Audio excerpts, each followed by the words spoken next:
So in for repair this week on Workshop Wednesday, we have our Fastrac Icon. We also have our Adam Wilson low loader.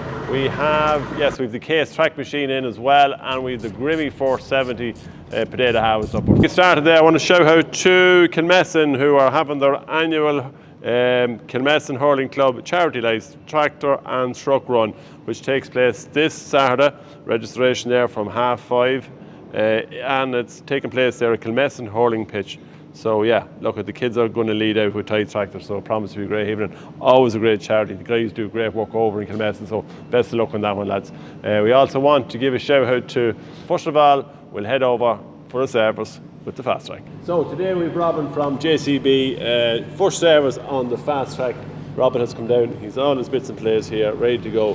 So we're concentrating first of all the hubs. While there's bigger hubs on these icons, we still need to change them, don't we? They've upgraded the hubs to a larger hub, so yeah, they recommend we change the oil on the first service. Yeah. And then you'll be doing it every 500 after that. Yeah. Has the oil slightly changed on it is, it's that GX80 oil. Now you were putting a synthetic oil into your previous one, a smaller. This is GX80, which is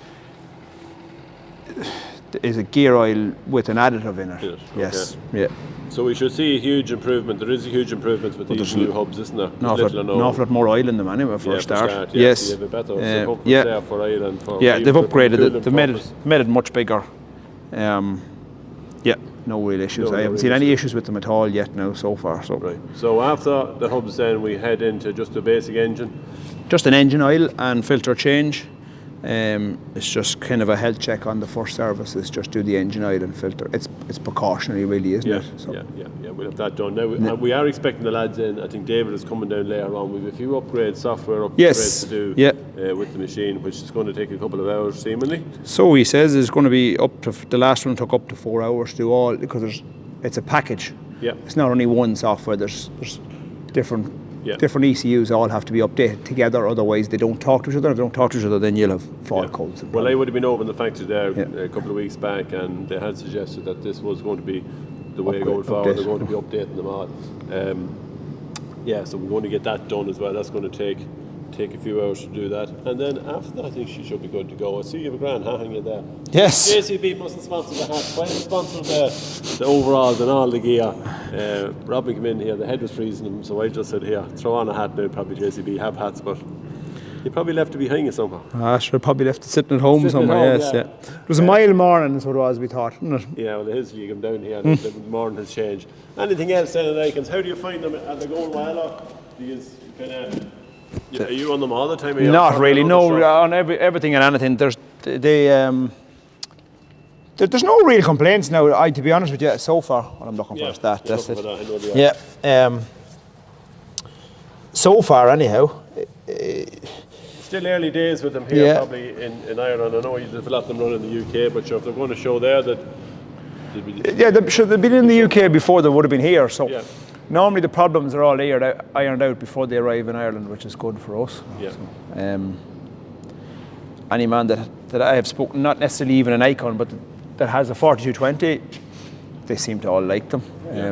The four-wheel steer is a massive advantage for even tillage and ploughing. I hear men saying that coming out of a furrow of a plough and turning and coming back, they can nearly do it in one swipe as opposed to reverse and stop and reverse and stop. So you can plough quicker. Yeah. No, they definitely have changed. And they're talking about the traction being better on them because there's better traction on them. So. Yeah, well look, we'll see. We'll let you walk away because we won't hold you up. You're going to do the basic service. Just the basic service, yeah. Do that later on. So we'll catch up with David when he comes back in. No problem. So, David has come down from JCB, and he is the man who's going to put all the software updates on it. As I said, I was over at the factory there a number of weeks back when we would see the video there, and we were talking to some of the guys over there, and there is a series of software updates, because the one issue we had was that when we put the Langford square on it, it wouldn't recognise the joystick of the Langford square. Something to do with not being compatible between OXO or OXN, I'm not quite sure. But they tell me it is, so that's why David is here. So he has the laptop with him. It's probably going to take a little bit to do all this, is it? It is, certainly, yeah. So, do you know what you're on here? You do? Shall we give it a go? Yeah, well, he has a whole lot in front of him here. And yeah, look, it's That's just the engine stuff now, but yeah, we'll do it. So You have to update them all. There's a group, H group is called, to update. Yeah, so if you do one ECU, you have to do them all. So yeah, so obviously, your auxiliary joystick is what your concern is, if you mind, but we have to bring everyone up. There is an engine ECU part of it as well. Yeah, so it's all done through Isopus, and then really what I should do is on this lever here, we should have a function that we can take the sprayer, that we should be able to lift up and down the booms, in and out the booms, all done on this joystick here. Yeah. But it wasn't recognising, so therefore we couldn't do it. And that's it's going to be simpler now with it's not a separate screen. It'll be all part of the one screen. In your control profiles, you'll be able to pick along with everyone else, you'll be able to pick up your LandQuip functions in the same screen. That's not to say we're going to put the LandQuip sprayer on it, but it's just to have that facility there that we did kind of maybe think at some stage putting it on it would recognise it. We just wanted to really see how the tractor would perform with the turning circle of a 4-wheel steer with a trail sprayer behind us, just to see what kind of a turning circle we would get, especially on potato ground and that. Because this year we found out with a trail sprayer and an ordinary tractor in front of it, we had a lot of, it's a big turning circle trying to get in there, and we can cause a lot of damage in the drills. Now, of course, this year being an exceptionally wet year, it's probably more noticeable, but look, that was this tractor, we can get the back wheels to follow the front, if you know what I mean. Yeah. And then if you fine tune it, then you'll get the sprayer in the same circle. That's exactly what. With laptop on the knee here, Service Master, JCB Service Master downloaded here, and we have a few different options on it. Yeah. First of all, what are you checking for? That's our current settings, if you know what I mean. So we'll just see. Now, one thing was the regen. How often do you check that? Yeah, we just check it on a service. And we do a service regen if the sut low gets too high, but we're fine and low there at the moment. We're only 7%. Yeah, and there's about 360 hours on the. There's 350 or 60 hours on her there at the moment. Yeah. So it'll probably be 1200 or that before. It all depends on what you're doing. If you're working hard, obviously it'll all look after itself and right. It's generally on tick over that you're going to get an increase in. Yeah. So long idle time and things like that. Oh, it should not be idle here, I'll tell you that one. That's the main thing. Make her pay for herself. Right, that's it, yeah. So I'm just obviously have to record all the stuff before I start to make sure nothing changes. Your speed, your distance, if you know, it looks like you've done 3,871 kilometres, if you know, in 326 hours, if you know. So that's all your different settings we can change. Obviously, here's your options. All the different options you have: front PTO, lights, speed, and there's your service. Say if you ring into us, we can give you a PIN code to access through the dash, if you mean. So we can give you a PIN if you're knowing. And your PIN is 2134 today. It won't work every day. It's a different one. So that'll let you then. You can go into calibrations then, and you can calibrate stuff then through the dash. Through the dash if need be. But that's it's obviously through a dealer code, if you know what I mean. Yeah. And it changes every day. So obviously there's nothing there then to change as such, is there? No, when I do the software update, I'll have to do a few small calibrations at the end. Right. Because you lose a bit of settings, and I've just taken pictures of the way your control profiles are at the moment, so I don't try. So they'll be the same for you when you jump back into it. You don't have to go set it all up again. Right. Okay. Right. Well, we let you walk away on that, because you say it's going to take a few hours. I'll put the kettle on here. Put the kettle on, and we'll a cup of tea here when he's waiting for them to. It goes nice and smoothly. Yeah. I see the main man is here as well. Niall is here. The salesman is after. Salesman there. So we have a full team at JCB between Fairhouse and salesmen and service managers here. They're all here. We're going to get some work done today. Yeah. Right. Okay. We leave you at that. So our case track machine. Well, I wouldn't say track machine because actually there's no track on it here. Ran into a few problems there last week with the tensioner on the track, and the track actually came off. So a bit of a job to put it back on, because obviously it was in bad conditions that we were working in, trying to clean take the water off the potato ground. So we found out that it was leaking here. Seal's gone on the tensioner. I think a fairly common thing can happen them. So we had to take the Cahill and David would have took the track off and got the tensioner out. So we've the tensioner out, and it's just gone for repair to get a new set of seals. And so once we have that, we'll stick it back in, track back on, and that should be it. Right. Now,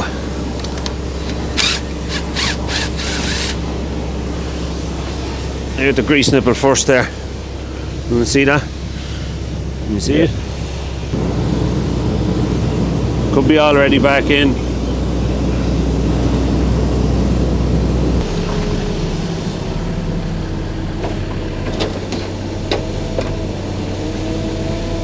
Right, now hang on a second.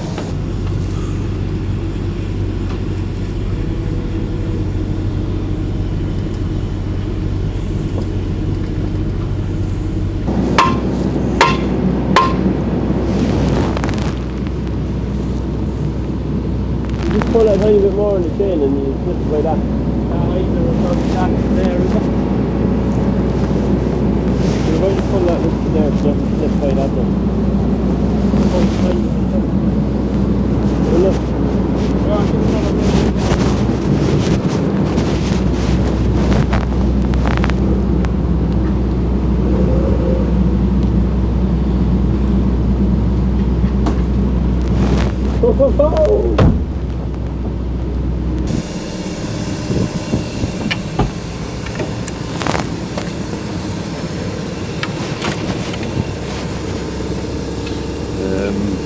Where are we stuck now? If you get him now, I have a little lift on him here.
Few jobs going on here with the Grimme Harvester now. It has been, as we all know, very wet conditions, but just notice the bearing gone here. This is off the Holland wheel, isn't it, Jamie? Yeah, Holland wheel centre. And generally the purpose of a Holland wheel is to bring the Holland in. It's sitting on the top of the web and it's spring loaded here at the back. Now what's happened was the other day I just noticed it got jammed up and I had to clean it, but in actual fact the bearing was completely collapsed in it. And we're just going to stick a new one into it here. So that is the insert, and that was sitting across that, so we just had to slice them there to spread them out to get them out. Now, picked up two bearings up in the store there. 6204 bearing, yeah, inside the Yamaha, 20mm outside the Yamaha, 47mm. So that's the one that fits this one here, and there's two of them in it. So I'll leave the rest up to you there. You're going to put them in anyway. So yeah, look, we've a few other jobs going on with the house, so we'll tip up to it there in a minute. We've the lads are cleaning it down and we've sent the shirt up behind, but just going to do this job first.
So we're just here with our new low loader, the Adam Wilson loader. You would have seen it there on some of the other videos.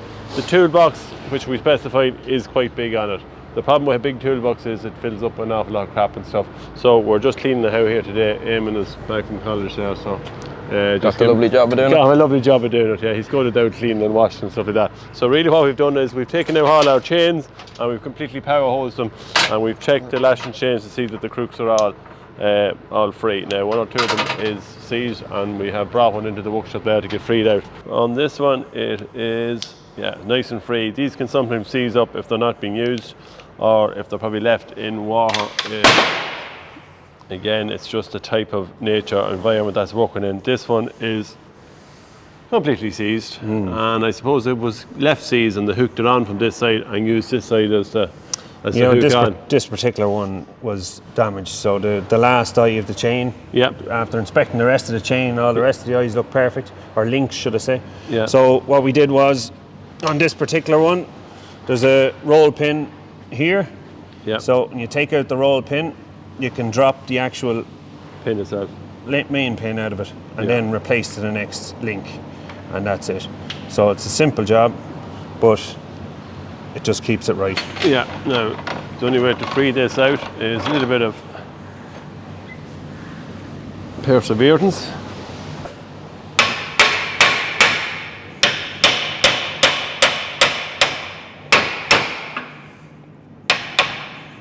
So again, little locking system here at the back of it, little tab that you're going to have to release before the chain will.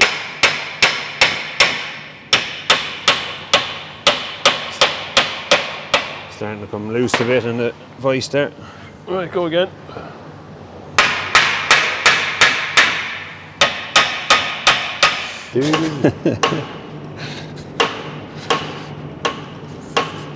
Want these as free as they can be, so you can obviously walk them even with the gloves on, walk them over and back and tighten your bangers there. And they are a great job, because with the bangers then you can shorten your chain link to wherever you want to, just on the tie down, so you can tighten up with that. So it's important to have them done. So once we've them done, that will be the job. A few other bits we have in the toolbox is, well, we have our stand which we take off when it's not in use, just to save you dragging it. If you go into any of the low spots, penetrating oil or a can of some sort of lubrication, and to put it on to the, especially on these bangers here, to make sure that they're all greased up and free to go. Again, a pair of gloves, not them gloves, but if you have a pair of kind of hard gloves, that throw a couple of pairs of gloves, have them in the toolbox there. It's just that when you go to work with anything like this, you could be working in dirty conditions. As you can see from the bangers there, your hands get fairly dirty. A hammer then, or a hammer, whoever wants to call it. Now, not maybe a claw hammer, that's all that was in this one, but some sort of hammer that might just tap off if the crooks get caught there. So they will get caught there in no time, and you might just have to tap it off.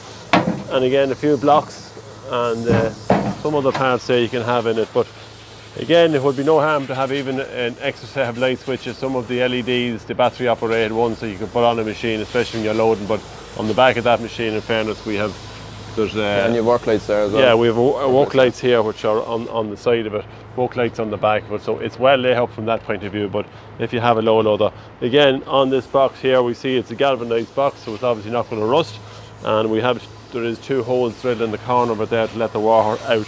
But again, it's just sometimes when these are, you know, they're going to get mucky and dirty, and these are going to seize up. It's just important to keep them freed out. No harm to have a spare banger and maybe an extra set of a chain, and you never know when you have to tie down, because generally it's a 2-down tie for every machine. After that then, maybe a few planks and that which will fit into this box. It's no harm to have it, but you don't want to overcrowd it, and you don't want to have too much weight out of it either, because you do have to slide it in and out. But it's a fine job, I have to say, and you can carry a lot of stuff there. But just to check every so often, give it a clean out, keeps the job right.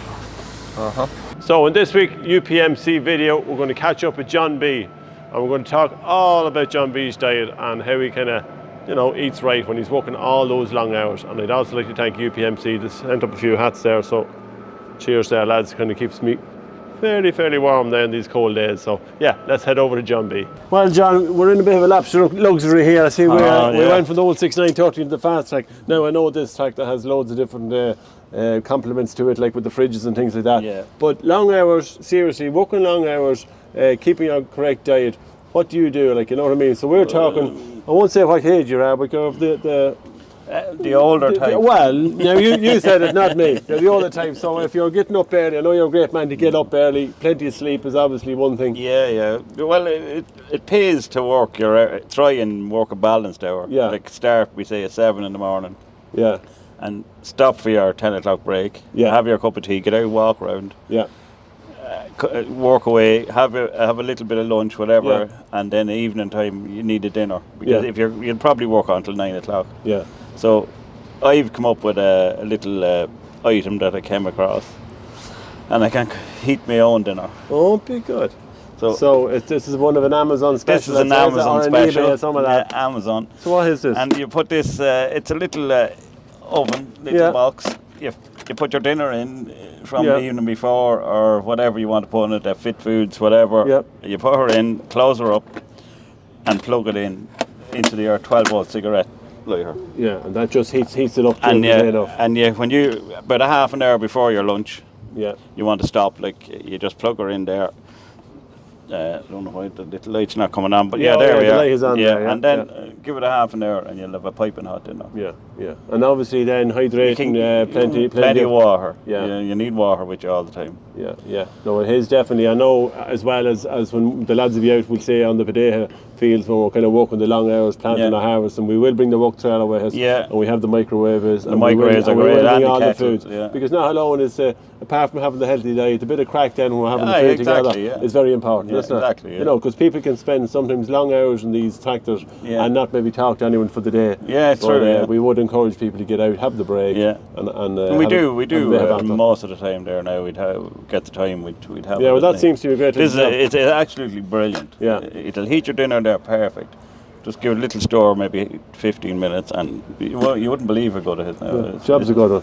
Yeah, it's fantastic little tool. Thanks, John. We also want to give a shout out to, you would have seen last week on Fittest Family, and little few clips here taking place. It was filmed from the yard last week, and this Sunday evening at 6:30, we will have another episode on the quarterfinals coming live from the yard. So tune into that one as well. We set up Irelands Fittest Family, which obviously was on TV last Sunday. So I'm just going to show you a bit of the course here. You would have seen it on TV, but we put straw bales here. Then you have to dip your head through the skip. And now, that water is freezing.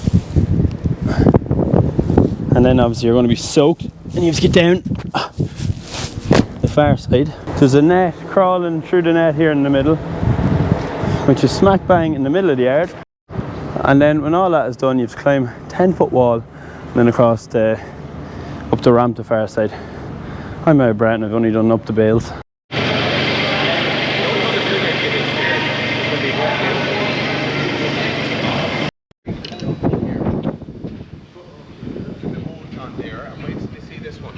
It's the best one, don't you? This is the best one. Look at all these ones. Hello?